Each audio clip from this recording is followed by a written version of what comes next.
Okay. Hello, everybody. I'm in the car wash.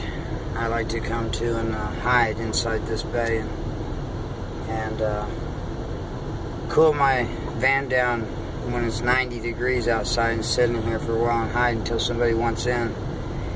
I wanted to say something talk about Bridges of Madison County with Clint Eastwood and Meryl Streep. I don't know who's seen it, who hasn't. She had an affair with a photographer. She lived up where the bridges are in Madison County and in Iowa, and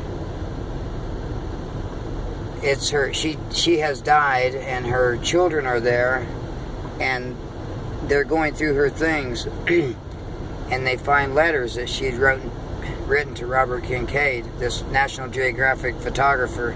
He's a world traveler, and he stopped in one day while they're reading the letters, and they find this out about her mother, that she had an affair on their father, and he was a farmer in Iowa, and it's interesting that she was from Italy, so it's interesting that they made her not American, which would have made Clint Eastwood character more intriguing to her.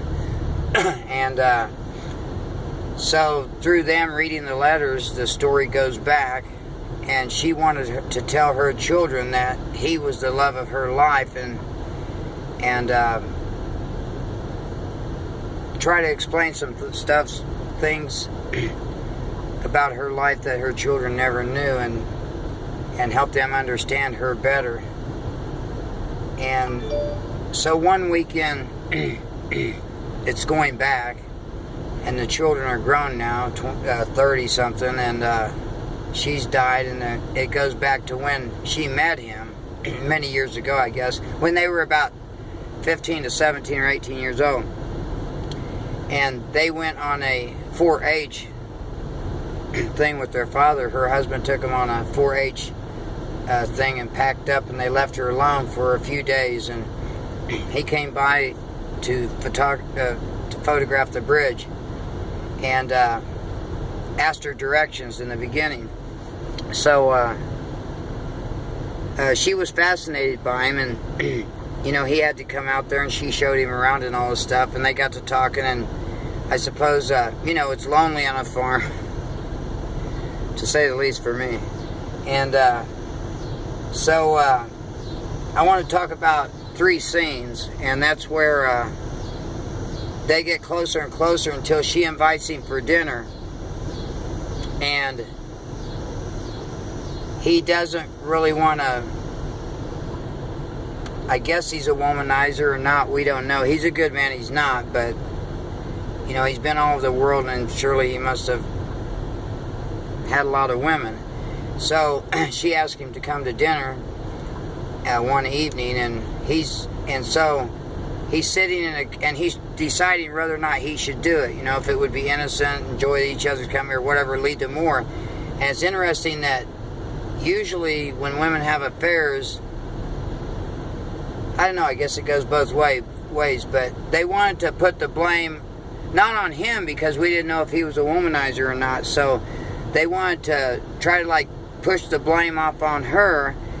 And let me just explain the scene. So he's in the cafe in the little bitty town drinking coffee in the mornings, and he's thinking about whether or not to go out there that evening, and this girl comes in, and her boyfriend beat her up, and the town knows her as the girl that her husband beats her boyfriend, and so she comes in with a black eye and stuff, and I guess she's had an affair or something. Anyway, so it draws his attention to the consequences of what he's about to do.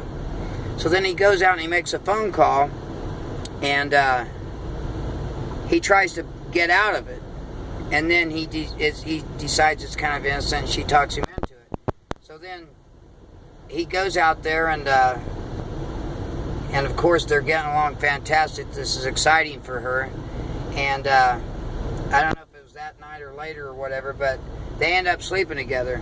And so then the next morning, and she's all happy, everybody's happy, right? And So the next morning they're up and she's cooking breakfast and everything, and she starts to thinking, well, how many other women has he had? Am I really special to him? And he didn't even really try to, put the move on her, so to say, or anything, but she just wants to feel like she's special. I guess not a whore or slut or something, for lack of better words. Anyway, so she's cooking, and he's got his belt, I guess, hanging over the chair. And she starts to question him. She wants to know if she was special or just another one-night stand. And so she says, am I just another belt in your loophole? And that just like women. They want to have sex and then you do it and then they're all pissed off or something. I don't know. It's just from a man's point of view. So she starts questioning to try to find out if she was special to him. And he tries to convince her that she was special. And he does a pretty good job of it, but you still just don't, you're not quite convinced, So then at the end,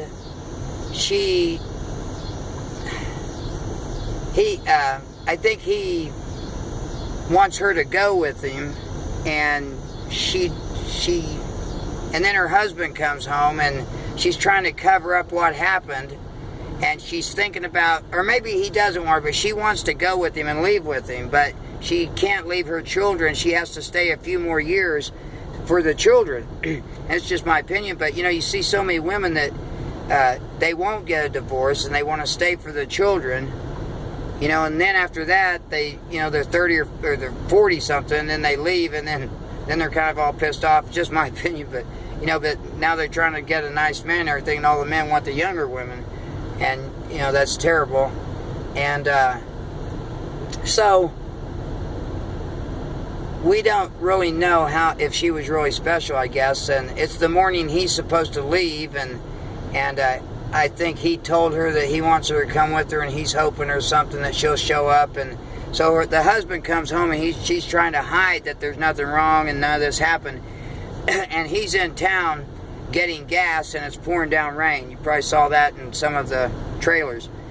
And so she pulls up with her husband. They come into the grocery store, and it's pouring down rain. They have an old pickup truck, and he's asking her what's wrong, because she's all choked up and emotional and everything. She's trying to hide it the best she can, and she's kind of turned her face to the window, and they have a camera, and you can see it, but he can't see it. She says there's nothing wrong. She kind of convinced him, but he knows better, right? And so they pull up at the store, and he goes in, and she's left for about 5 minutes or so in the truck thinking, and then she looks over and she sees Clint Eastwood getting gas to leave town, and she starts staring at him, and then he looks over and he notices her, and they're locked on their eyes and everything, and it's a real moment. It's real tense, right? This is like the whole point of the movie, what was leading up to and everything. And if you didn't know, these are artistic movies, and everybody didn't think Clint Eastwood could do this, so it was a big deal. And I think it won Best Picture. But so to finish this up, he's standing in the rain. It is pouring, and she puts her hand on the door handle, and you're like, oh my God, is she go with him?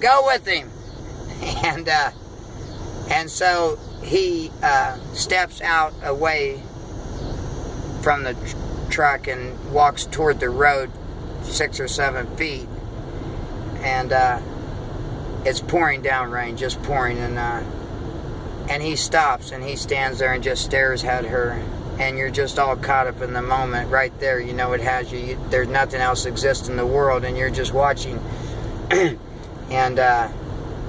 And she takes her hand off of it, and her husband comes out and says, oh, I gotta go do this and this, like nothing was ever going on or happening. He just completely doesn't realize this. And at that moment when Clint Eastwood, the camera zooms in on Clint Eastwood's face with the rain pouring down off him, and he's drenched in everything, and you can see that longing inside of him.